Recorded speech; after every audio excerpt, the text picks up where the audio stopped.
नमस्कार, good morning. आप देख रहे हैं मॉर्निंग प्राइम टाइम, मॉर्निंग जी। देश और दुनिया की तमाम बड़ी खबरों के साथ मैं हूं आपके साथ चंदन सिंह। नमस्कार, मैं अखिलेश आनंद हूं और अभी की सबसे बड़ी खबर, सुबह की बड़ी खबर आपको बता दें। पुरी में शुरू हुई है जगन्नाथ रथ यात्रा। मंगला आरती के साथ यात्रा की शुरुआत हो गई है। पुरी में सुरक्षा के कड़े इंतजाम देखे जा रहे हैं। यात्रा में लाखों श्रद्धालु पुरी पहुंचे हैं तो सनातनियों की आस्था का एक बड़ा पर्व और रथ यात्रा की शुरुआत हो चुकी है।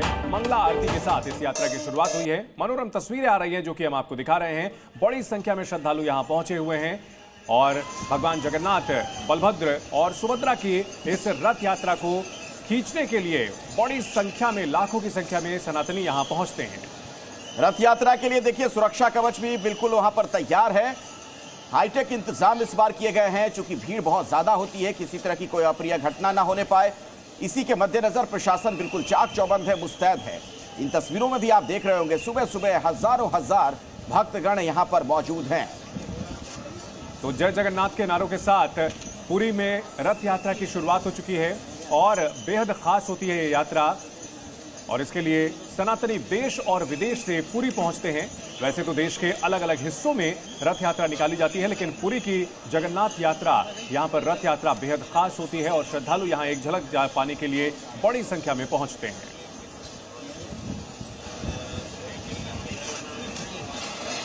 ओडिशा की पवित्र नगरी पुरी में हर साल होने वाली ये यात्रा आषाढ़ महीने के शुक्ल पक्ष की द्वितीया तिथि को होती है। इस दिन भगवान जगन्नाथ को उनके बड़े भाई बलभद्र और बहन सुभद्रा जी को विशाल और भव्य रथों में बिठाकर श्री गुंडिचा मंदिर ले जाया जाता है। इसमें नंदी घोष पर भगवान जगन्नाथ सवार होते हैं। ये रथ 16 पहियों वाला 44.2 फीट ऊंचा, पीले और लाल कपड़े से सजा हुआ होता है। वहीं तालध्वज पर उनके बड़े भाई बलभद्र सवार रहते हैं, जो कि हरे और लाल कपड़े से सजा हुआ रथ होता है, जबकि देवदलन रथ पर उनकी बहन सुभद्रा सवार होती है। ऐसी मान्यता है, इस रथ यात्रा में शामिल होने से मोक्ष की प्राप्ति होती है।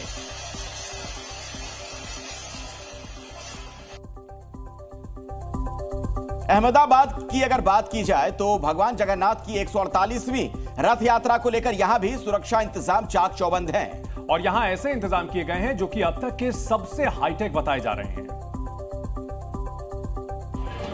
अहमदाबाद सिटी पुलिस ने जगन्नाथ रथ यात्रा के लिए सुरक्षा कवच तैयार किया है। इस बार यात्रा मार्ग पर भीड़ और आग से जुड़ी घटनाओं को रोकने के लिए पहली बार आर्टिफिशियल इंटेलिजेंस का इस्तेमाल किया गया है, जिसकी मदद से रथ यात्रा मार्ग पर किसी भी जगह अगर जरूरत से ज्यादा लोग इकट्ठा होते हैं तो उसके लिए इंतजाम किए जाएंगे और भीड़ को कंट्रोल में रखा जाएगा।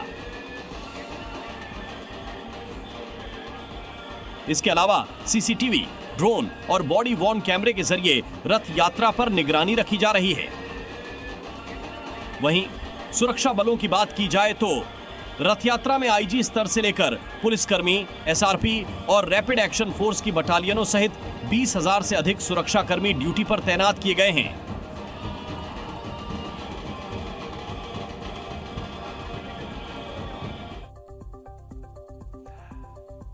तो अहमदाबाद शहर में जगन्नाथ की रथ यात्रा अपने परंपरागत तरीके और परंपरागत रूट से ही निकाली जा रही है।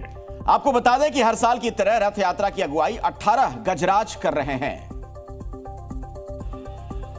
इस रथ यात्रा में भारतीय संस्कृति की झांकियों वाले 101 ट्रक भी शामिल हैं। इस रथ यात्रा की सबसे खास बात है यहाँ का महाप्रसाद, जिसे ग्रहण करने के लिए देश दुनिया से लाखों श्रद्धालु आते हैं। भगवान जगन्नाथ की रथ यात्रा के दौरान उन्हें पारंपरिक रूप से अंकुरित मूंग और जामुन का भोग लगाया जाता है। इस बार श्रद्धालुओं की बड़ी संख्या को देखते हुए 30,000 किलो मूंग का प्रसाद बांटने का प्रबंध किया गया है। मूंग के अलावा 500 किलो जामुन, 500 किलो आम, 400 किलो खीरा और खीरे के साथ साथ 400 किलो अनार भी प्रसाद में शामिल है। प्रसाद के साथ साथ 2 लाख स्कार्फ भी श्रद्धालुओं में बांटे जाएंगे। मामा के घर से आकर भगवान को नजर लग जाती है,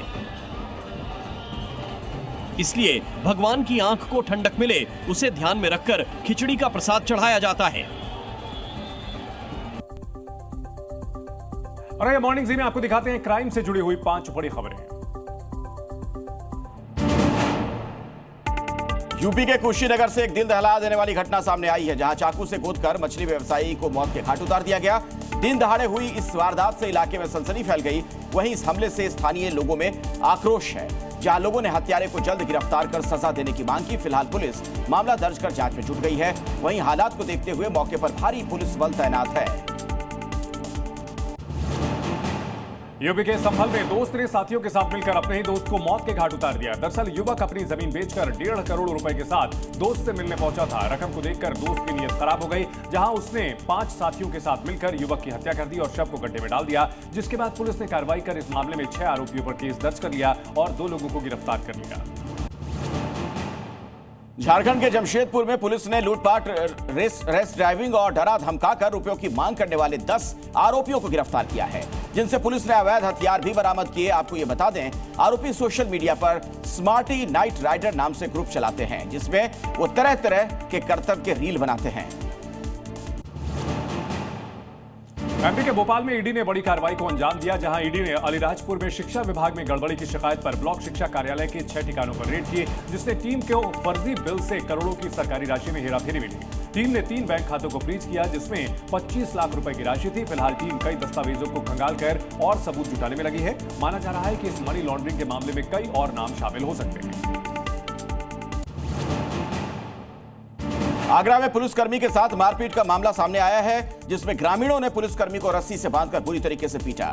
दरअसल दावा यह किया जा रहा है कि पुलिसकर्मी अलीगढ़ से आगरा अपनी प्रेमिका से मिलने आया था और वो रात को उसके घर रुका था। प्रेमिका के पति ने इस बात की जानकारी ग्रामीणों को दी तो ग्रामीणों ने उसे पकड़ लिया और पीटना शुरू कर दिया गया।